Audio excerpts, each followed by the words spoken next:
Everyone finally sees who you really are. My mother-in-law said it with a smile on her face while standing beside my granddaughter's birthday cake. The room fell silent so quickly that I could hear the faint hum of the refrigerator from the kitchen. 20 people stood in my son Ryan's dining room. Family members, neighbors, friends, all of them suddenly looking anywhere except at me. I stood there holding a wrapped gift with a pink ribbon, wondering how a celebration could change so completely in a matter of seconds. My granddaughter Emma had just turned 12.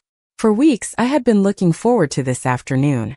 I spent days searching for the perfect present, a small jewelry box with hand-painted flowers, because she had recently started collecting little keepsakes from family trips and school events.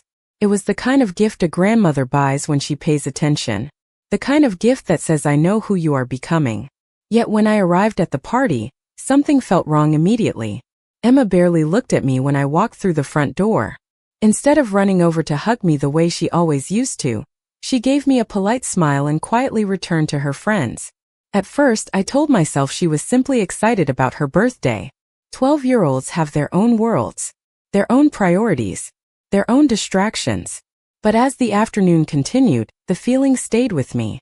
Every conversation seemed shorter than usual. Every smile seemed forced.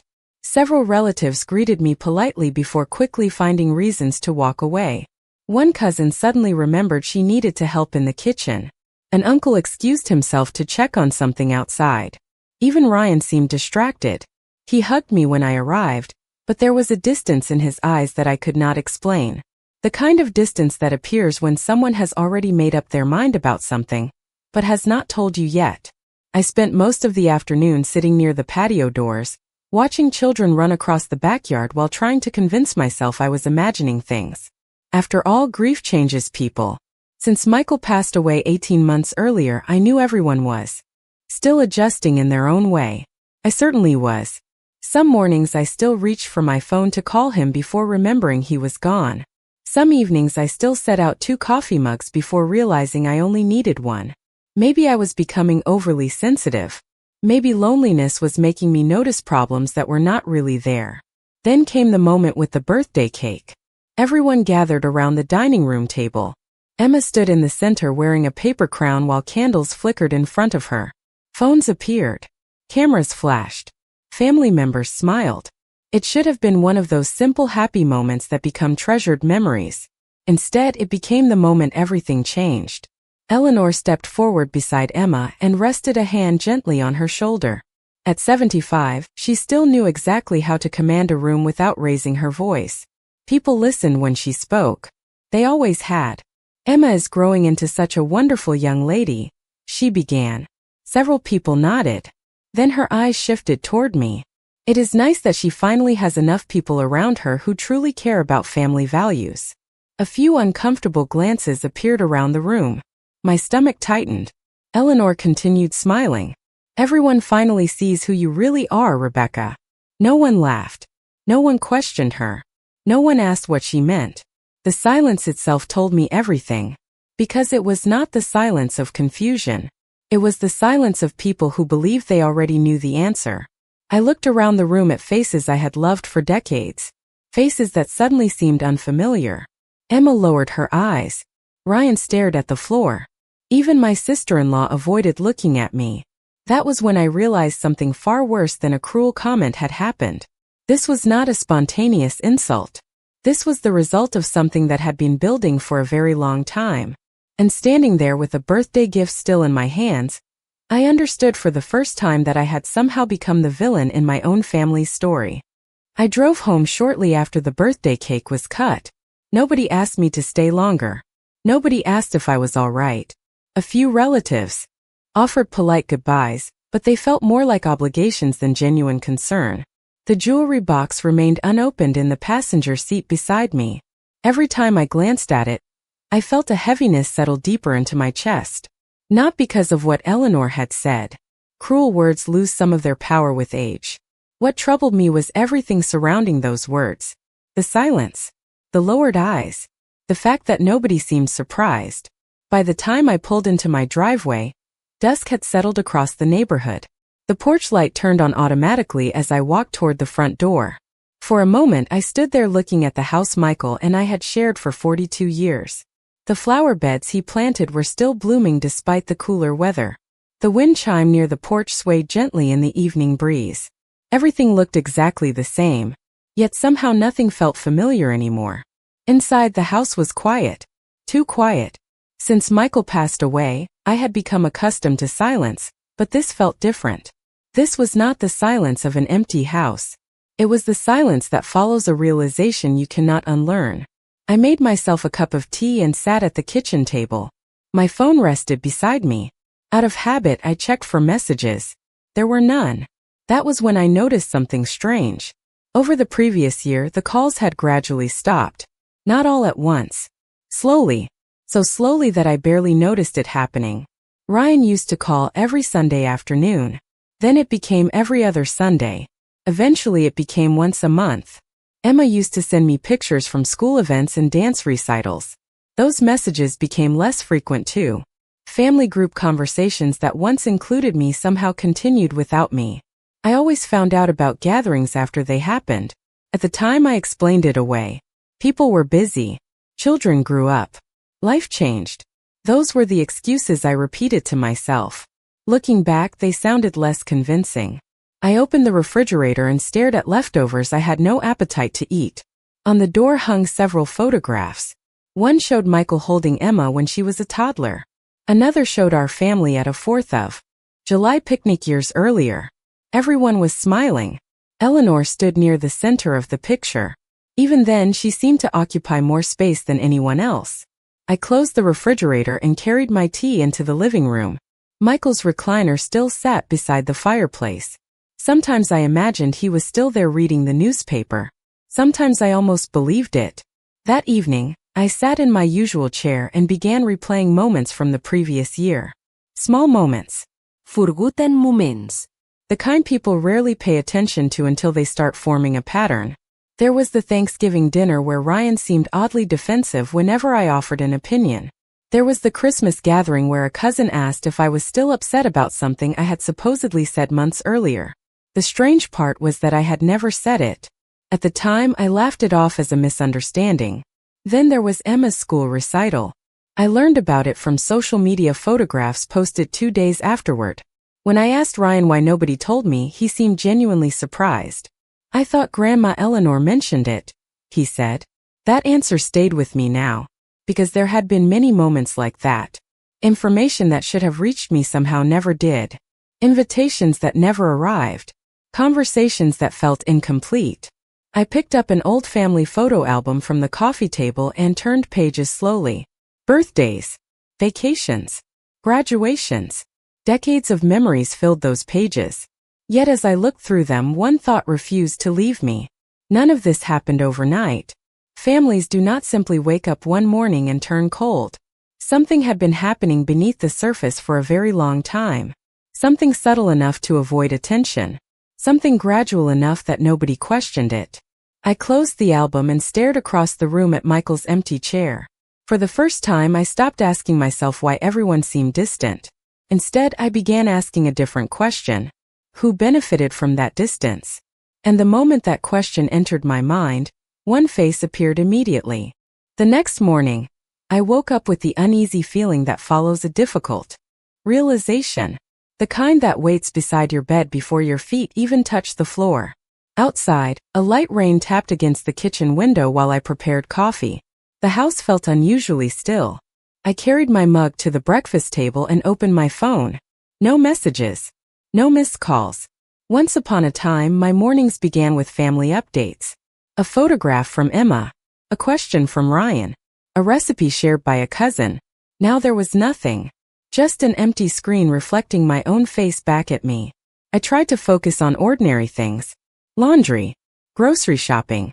A stop at the pharmacy. Yet throughout the day, my thoughts kept drifting back to the same question. When had everything started changing? The answer did not arrive all at once. It came through memories. Small moments I had dismissed years earlier. Moments that seemed insignificant on their own. I remembered a family barbecue nearly 3 years before Michael passed away. Ryan and his wife had hosted it in their backyard. I arrived carrying a homemade peach pie. As soon as I walked in, I noticed several relatives acting strangely around me. Not hostile, just awkward. Conversations ended when I approached. Smiles appeared forced. Later that afternoon, a cousin asked whether I was still angry with Ryan about a financial decision he had made. I stared at her in complete confusion. I had never been angry about any financial decision. In fact, I did not even know what she was talking about. She seemed surprised by my answer. At the time, I assumed she had misunderstood something. Looking back now, I wondered who gave her that impression in the first place. Another memory surfaced. A family reunion held at a lakeside park. Emma was younger then, maybe 9 years old. During lunch, I overheard Eleanor telling a group of relatives how worried she was about me because I had become so withdrawn lately. The strange part was that I had not become withdrawn at all. I was volunteering twice a week at the library and meeting friends regularly. Yet people around the picnic table nodded sympathetically, as if they were hearing confirmed facts. I remember laughing it off. Eleanor always had a habit of speaking for other people. That was what I told myself. But perhaps she was doing something else entirely. By late afternoon, I found myself sitting in Michael's home office. The room remained mostly unchanged. His framed certificate still hung on the walls. His favorite pen still rested on the desk. Being there made me feel closer to him somehow. I opened a drawer looking for an old insurance document and accidentally discovered a stack of family Christmas cards secured with a rubber band. Curious, I flipped through them. Most contained simple holiday greetings. Then one caught my attention. It was from a distant cousin I had not spoken to in years. Near the bottom she had written, "I hope things improve between you and Ryan. Family disagreements can be so painful." I stared at the sentence for several seconds. There had never been any disagreement between Ryan and me that year. None. Yet somehow a relative living nearly 600 miles away believed there was. Another misunderstanding. Another false impression. Another story that did not match reality. Suddenly, a troubling possibility entered my mind. What if these were not isolated incidents? What if people were hearing different versions of me depending on who they spoke with? I sat back in Michael's chair and looked around the room. The rain continued outside. The clock on the wall ticked steadily. Somewhere in the house, the furnace turned on with a soft hum. Ordinary sounds. Ordinary surroundings. Yet nothing felt ordinary anymore. For years I had assumed distance happened naturally. Families grow. Lives become busy. Relationships change. But the more memories I examined, the harder it became to believe that explanation. Too many misunderstandings pointed in the same direction. Too many people seemed to know things about me that were not true. And at the center of nearly every memory stood the same person. Not shouting. Not arguing. Simply talking. Smiling. Sharing her version of events. That was the moment I stopped searching for excuses and started wondering how many stories had been told about me while I was not in the room. For the next several days, I paid attention in a way I never had before. Not because I was looking for reasons to blame someone, because once a pattern becomes visible, it is difficult to stop seeing it. Every phone call, every family interaction, every casual comment suddenly felt different. On Wednesday afternoon, I stopped by a small coffee shop near the library where I volunteered.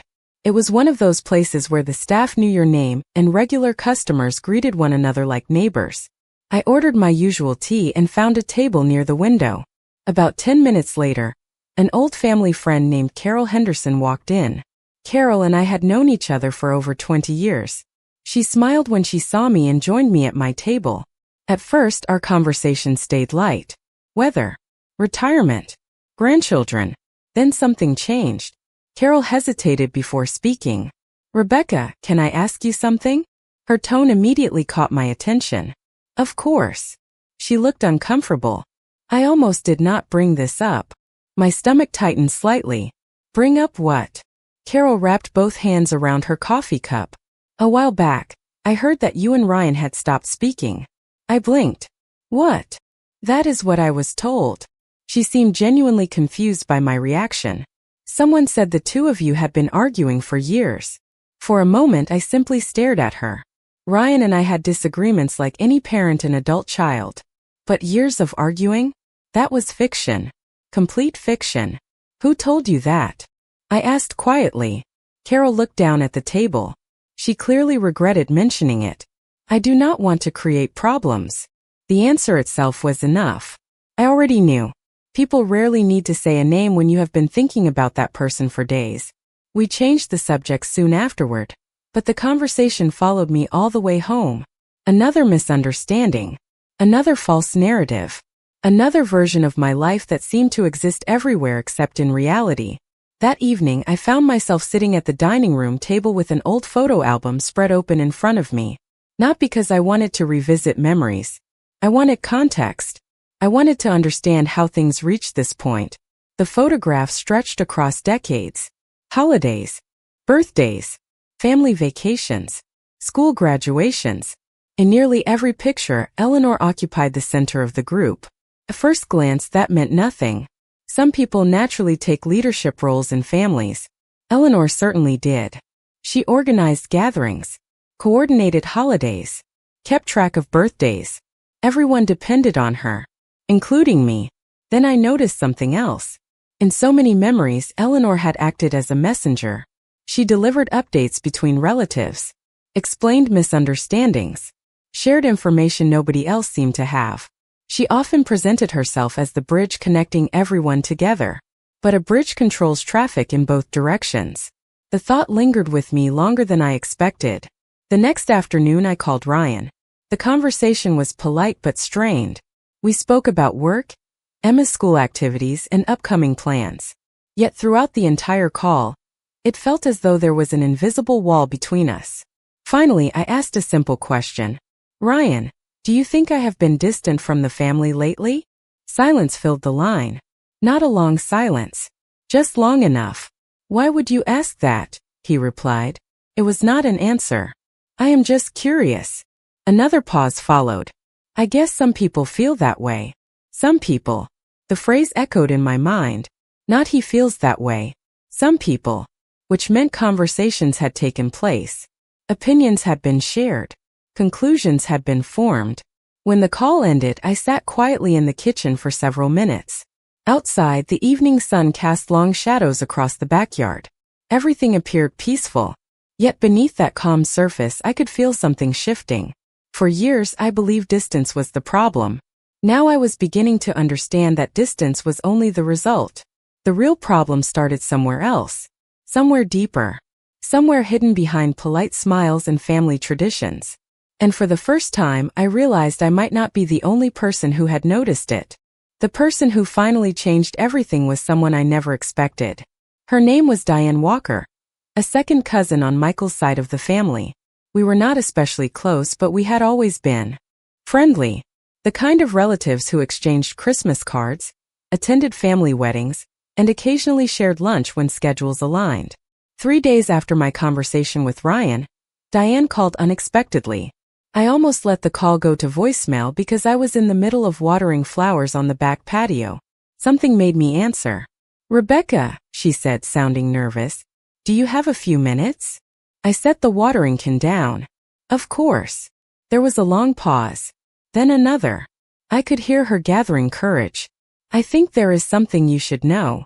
My heart immediately began beating faster. Not because I knew what she was about to say. Because I had begun recognizing that tone. It was the same tone Carol used at the coffee shop. The tone people use when they have been carrying information for a long time and are no longer comfortable holding it. Diane sighed softly. I do not know how to say this without sounding terrible. Just tell me. Another pause followed. Then she did. For years, Eleanor has been talking about you. The words themselves did not shock me. Deep down, I already suspected as much. What shocked me was what came next. Diane explained that during family gatherings, phone calls, and lunches, Eleanor often presented herself as concerned about me. She never openly attacked me. She never called me names. She never behaved in ways that would attract criticism. Instead, she planted ideas. Small ones. Careful ones. Rebecca has been acting differently lately. I worry she resents Ryan. I hope she does not push the family away. Each comment sounded harmless by itself, even caring. But over time those comments accumulated, like drops of water wearing down stone. People began viewing me through a lens I never knew existed. Diane continued speaking. The strange thing was that she always sounded worried about you. Concerned. Protective. He said, quietly listening. Because that was exactly how Eleanor operated. She rarely confronted people directly. She shaped perceptions. She guided conversations. She introduced doubts and allowed others to finish the work themselves. Why are you telling me this now? I finally asked. Diane hesitated. Because of Emma's birthday. My stomach tightened. What about it? After you left, several people felt uncomfortable. She paused. More than uncomfortable, actually. I waited. For the first time, some of us realized how unfair things have become. I stared across my backyard. A gentle breeze moved through the trees. Somewhere nearby, a lawnmower hummed in the distance. Ordinary sounds. Ordinary afternoon. Yet everything inside me felt different. Diane told me that several relatives privately questioned Eleanor's comments after the party. Not because they suddenly understood the entire situation. Because they realized none of them could point to a single specific thing I had actually done wrong. They had opinions, impressions, feelings, but very few facts. That realization stayed with me long after the call ended. Later that evening, I sat at my kitchen table reviewing old family emails and messages. Not searching for evidence. Searching for context. The more I looked, the more a pattern emerged. Information often traveled through Eleanor before reaching anyone else. Invitations, updates, family news, even misunderstandings. She occupied the center of nearly every communication chain. If someone believed something inaccurate about me, there was a surprising chance that belief could be traced back through a conversation involving her. Around 9 o'clock, my phone buzzed again. This time it was a text from an aunt I had not heard from in months. Thinking about you tonight. Hope you are doing well. The message was simple. Yet it felt significant. Small shifts were beginning to happen. Tiny cracks were appearing in a story that had remained unchallenged for years. I set the phone down and looked toward the framed photograph of Michael on the kitchen counter. Suddenly, I understood something that had never occurred to me before. I had spent years defending myself against individual misunderstandings, individual comments, individual moments. But perhaps I had been approaching the problem from the wrong direction. Maybe the truth did not need defending at all. Maybe it simply needed room to be seen. And for the first time since Emma's birthday, I stopped worrying about what people believed. Instead, I started paying attention to what they were beginning to question. The following week, I made a decision that surprised even me. I stopped explaining myself. For years, whenever I sensed distance or misunderstanding, I instinctively tried to fix it. I would call someone, clarify a comment, smooth over an awkward conversation, make sure nobody felt uncomfortable. It was a habit I developed over a lifetime of valuing family harmony. But suddenly I realized something important. Every explanation I offered only treated a symptom. It never addressed the source. So I stopped. Instead, I listened. I paid attention. I allowed people to reveal what they actually believed. The change was subtle, but it taught me more than any confrontation ever could. A few days later, I attended a church luncheon I almost skipped. Several families from the community gathered in the fellowship hall after Sunday service. Long folding tables filled the room. Volunteers served sandwiches and homemade desserts. Children ran between chairs while adults exchanged stories about work, grandchildren, and retirement. It should have felt ordinary. Instead, I found myself noticing things I would have missed before. During one conversation, a woman I barely knew asked whether Ryan and I were getting along better these days. The question caught me completely off guard. I smiled politely and asked what she meant. Her face immediately turned red. "Oh, I just thought." Her voice trailed off. She never finished the sentence. She did not need to. The pattern appeared again. Another assumption. Another belief that seemed to exist independently of reality. Later that afternoon, I sat in my car outside the church parking lot for several minutes before driving home. I was not angry. Strangely, I felt calmer than I had in months, because the situation was becoming clearer. When enough people repeat the same misunderstanding, it stops looking accidental. Someone had been shaping a narrative for a very long time. The next evening, Ryan called unexpectedly. We spoke for nearly 40 minutes, longer than we had talked in months. The conversation began cautiously but gradually became more natural. We discussed Emma's school projects, his work schedule, and a recent home improvement project. For the first time in a long while, I heard glimpses of the son I knew so well. Then near the end of the call, something unusual happened. "Mom," he said carefully, "can I ask you something?" "Of course." There was a brief pause. "Have you ever felt like Grandma Eleanor misunderstood you?" The question hung in the air between us. I looked out the kitchen window toward the backyard. The sun was setting, casting long golden shadows across the grass. "Why do you ask?" I replied. Ryan sighed softly. "I do not know. Lately I have been thinking about things." He sounded genuinely conflicted. Certain stories I heard over the years. Certain conversations. My heart beat slightly faster. Not because he was finally agreeing with me. Because he was beginning to question things on his own. That mattered more. People rarely change their minds because someone argues with them. They change because they notice inconsistencies themselves. We spoke for another 10 minutes before ending the call. Afterward, I sat quietly at the kitchen table replaying every word. Tiny cracks were spreading through a version of reality that had remained unchallenged for years. Around 9 o'clock, I opened an old storage box in the hall closet while searching for winter decorations. Inside were family photographs, letters, and holiday cards. Near the bottom, I discovered a stack of handwritten notes from Michael. Most were ordinary reminders and grocery lists. Then I found something different. A folded note attached to an old family reunion itinerary. I immediately recognized his handwriting. The message was short. "Rebecca sees the best in everyone. Sometimes too much." I smiled despite myself. That sounded exactly like him. Beneath that sentence was another line. One I did not remember reading before. If people ever start doubting her character, they should spend less time listening to stories and more time watching her actions. I sat there holding the note for a long time. Michael had written those words years earlier. Long before Emma's birthday. Long before Carol, Diane, or the uncomfortable conversations. Yet somehow it felt as though he had reached across time to remind me of something important. Truth leaves evidence. Not always dramatic evidence. Not always immediate evidence. But eventually, people notice the difference between what they are told and what they actually experience. And for the first time, I had a feeling that several members of my family were beginning to notice exactly that. 3 days later, Ryan called again. This time his voice sounded different from the moment I answered. More serious. More certain.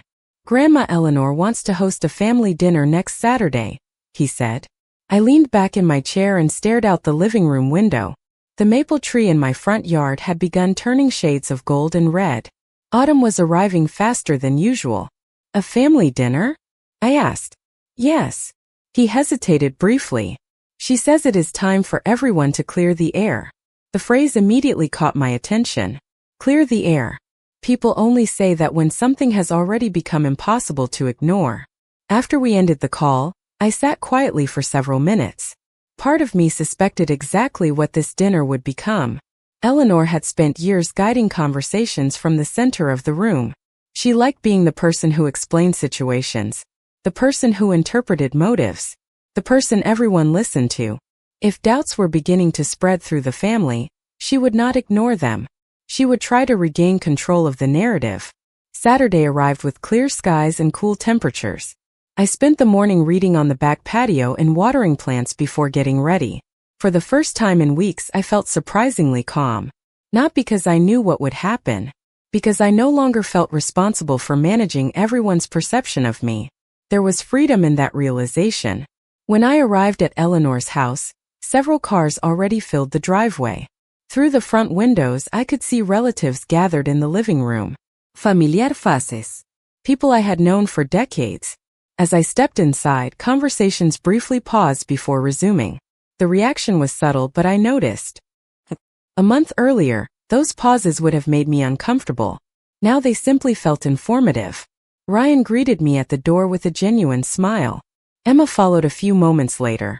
For the first time since her birthday party, she hugged me without hesitation. The gesture lasted only a few seconds, but it meant more than she probably realized. Eleanor emerged from the dining room carrying a serving tray. Her smile appeared warm and practiced. "Rebecca," she said, "I am glad you came." I smiled politely. "Thank you for inviting me." Dinner began pleasantly enough. Conversations revolved around school activities, travel plans, and upcoming holidays. Yet beneath the surface, an unusual tension remained. Several people seemed distracted. Others exchanged glances when Eleanor spoke. It reminded me of a stage performance where everyone suddenly becomes aware of the scenery. About halfway through the meal, Eleanor set down her fork and looked around the table. The room gradually grew quiet. "Before everyone leaves," she began, "I think it would be helpful if we addressed a few misunderstandings that have affected the family lately." There it was. The real reason for the gathering. No one responded immediately. Eleanor continued, "I know emotions have been running high." She glanced briefly toward me. "And sometimes people interpret situations differently." Her words sounded reasonable, measured, concerned. Yet I recognized the pattern instantly. The careful framing, the subtle positioning, the suggestion that confusion existed without acknowledging how it began. Across the table, Diane lowered her eyes. Carol remained unusually still. Ryan watched his grandmother carefully. For the first time, I noticed that several people were not simply listening. They were evaluating. Eleanor spoke for several more minutes. She discussed family unity, communication, the importance of understanding intentions.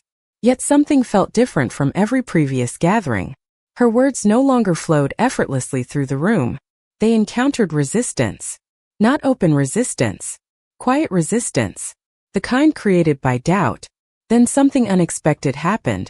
Emma spoke. "Grandma," she said softly. The room turned toward her. Eleanor smiled. "Yes, sweetheart." Emma looked nervous. "If everyone keeps misunderstanding Aunt Rebecca and Mom and other people too, why does it always happen after conversations with you?" Silence followed. Complete silence. My granddaughter immediately looked down at her plate. She seemed surprised by her own courage. Across the table, Ryan slowly exhaled. Carol stared at her glass. Diane closed her eyes briefly. Nobody rushed to answer. Nobody changed the subject. For years, questions like that probably never reached the surface. This time they did. And as I looked around the table, I realized something important. The trap Eleanor built was no longer holding people inside it. They were beginning to see its walls. The silence after Emma's question felt different from every other silence I had experienced over the past year. This one was not uncomfortable because people were avoiding the truth. It was uncomfortable because they were finally approaching it. Eleanor sat motionless at the head of the table. For the first time in my memory, she seemed unsure how to respond. Not angry, not defensive, simply caught off balance. Emma kept her eyes lowered toward her plate. Ryan looked between his daughter and his grandmother. Around the table, relatives waited. Eleanor finally smiled, but the smile appeared strained. "I think that is an unfair question," she said gently. "I have always tried to help this family." No one immediately agreed. That alone felt significant. In previous years, several people would have rushed to support her. This time they remained silent. Carol cleared her throat softly. "I do not think Emma was trying to be unfair." Eleanor turned toward her. Then what was she trying to say? Carol hesitated. Then she did something I had never seen before. She answered honestly. "I think she is asking a question many of us have started asking ourselves." The room became even quieter. Diane nodded slightly. Another cousin shifted uncomfortably in his chair before speaking. "There have been misunderstandings for years." Eleanor looked surprised. "Every family has misunderstandings." "That is true," Diane replied carefully. "But usually people can point to an actual event that caused them." Nobody raised their voice. Nobody argued. The conversation remained calm. Yet each comment seemed to remove another layer from something that had remained hidden for a very long time. Ryan leaned forward and folded his hands together. "Grandma," he said quietly, "can I ask you something?" Eleanor nodded. "Of course. Do you remember telling me several years ago that Mom was upset because I spent too much time with Emma's other grandparents?" Eleanor blinked. "I remember being concerned about family relationships." Ryan looked down briefly before continuing. The problem is that Mom never said that. A ripple of discomfort moved through the room. Ryan continued speaking. I asked her about it recently. She had no idea what I was talking about. Diane exchanged a glance with Carol. Then Carol spoke again. Something similar happened with me. One by one, small stories began emerging around the table. Not dramatic accusations. Not shocking revelations. Just memories. A comment here. Concern there. A misunderstanding that somehow originated from a conversation with Eleanor. None of them seemed important individually. Together, they formed a pattern impossible to ignore. Throughout the discussion, I remained mostly silent. I did not need to defend myself anymore. The truth was revealing itself through the experiences of other people. Then Ryan looked toward me. Mom, there is something I need to show everyone. He stood and walked toward a side table where he had placed a folder earlier in the evening. When he returned, he removed several sheets of paper. I found these while organizing Dad's old files. My heart skipped slightly. Ryan handed one page to me first. The moment I saw the handwriting, I recognized it. Michael's. The room seemed to fade away for a moment. Ryan waited until everyone was paying attention. Dad kept notes sometimes, he explained. Mostly family observations. Eleanor's expression tightened almost imperceptibly. Ryan looked down at the page before reading aloud. The note was brief. Michael had written about the importance of judging people by their actions rather than second-hand stories. Then Ryan read another section. One I had never seen before. If conflict ever develops within the family, I hope people will take time to speak directly with one another. Assumptions grow in silence. The words hung in the air. Simple words. Wise words. Typical Michael. Nobody spoke for several seconds afterward. Finally, Emma broke the silence. Grandpa was right. Several heads nodded, including mine. As I looked around the table, I realized something remarkable had happened. No single piece of evidence had changed anyone's mind. No dramatic secret had been uncovered. Instead, dozens of small inconsistencies had finally connected. Like puzzle pieces scattered across a table for years before someone noticed they belonged to the same picture. And as people began looking at that picture together, many of them were seeing the same thing for the very first time. Nobody rushed to leave after that. The family remained gathered around the dining room table, as though everyone understood that something important had finally shifted. Not because a secret had been exposed. Not because anyone had been defeated. Because for the first time in years, people were speaking directly to one another instead of through someone else. The difference was impossible to ignore. Eleanor remained unusually quiet. She sat with her hands folded in front of her, listening as conversations unfolded around her. Occasionally she attempted to clarify a memory or explain a situation, but the room no longer responded the way it once had. People listened respectfully. Then they compared those explanations to their own experiences. It was a subtle change, yet it changed everything. Ryan stayed after most of the dinner dishes had been cleared away. Emma sat beside me on the couch in the family room. At one point, she leaned her head gently against my shoulder. Such a small gesture. Yet I felt tears threaten for the first time in weeks. Not because I was sad, because I realized how much I had missed that simple closeness. I am sorry, Grandma, Emma said quietly. I looked down at her. For what? She hesitated. For believing things without asking you. Wrapped an arm around her shoulders and smiled. You do not need to apologize for being young. Her expression softened. I should have talked to you.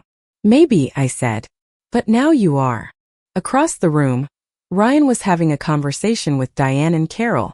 Their voices remained low, but their expressions told me enough. The distance that had grown between us was beginning to shrink. Not instantly. Not magically. Relationships rarely work that way. Trust returns one conversation at a time. One honest moment at a time. As the evening drew to a close, people slowly gathered their coats and prepared to leave. Several relatives stopped to speak with me before heading out the door. Nothing dramatic was said. No grand speeches. No emotional declarations. Just simple conversations that felt genuine. Looking back, I think that mattered more. Near the end of the night, Ryan walked me to my car. The autumn air felt cool and crisp. For a moment we stood quietly beneath the porch light. Then he looked at me. Really looked at me. The way he used to when he was younger. "Mom," he said softly, "I should have asked more questions." I nodded. "Maybe." He sighed. "I spent years assuming things. A lot of people did." He stared out toward the street for a moment. I do not know how I missed it. I thought about that question before answering. Because trust is a powerful thing. When we trust someone, we rarely examine every story they tell. Ryan nodded slowly. He understood. We hugged before I got into my car. As I drove home, I felt lighter than I had in a very long time. Not because everyone suddenly agreed with me. Not because every problem had been solved.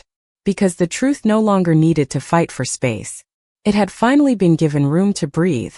A week later, my phone rang on a Sunday afternoon. It was Emma. She wanted help with a school project. The following Tuesday, Ryan called just to check in. On Friday, a cousin invited me to lunch. Small things. Ordinary things. Yet each one felt like a thread being carefully woven back into place. Life did not return to exactly what it had been before. Some changes were permanent. Eleanor remained part of the family, but her influence no longer moved unquestioned through every conversation. People listened more carefully, asked more questions, drew more of their own conclusions. As for me, I stopped trying to convince others who I was. Michael's note stayed on my kitchen counter where I could see it every morning. Judge people by their actions rather than second-hand stories. The older I became, the more wisdom I found in those words. One evening, several months later, I sat on my back patio watching the sun disappear beyond the trees. The same patio where I once spent hours wondering why my family seemed so distant. Now my phone buzzed with messages from Ryan and Emma about an upcoming holiday dinner. I smiled and set the phone down. The breeze carried the scent of fallen leaves across the yard. Somewhere above me, wind chimes moved softly. For a long time, I believed I had lost my place in the family. What I eventually learned was something far more important. My place had never disappeared. It had simply been hidden beneath years of assumptions. And once people began looking beyond those assumptions, they found exactly what had been there all along.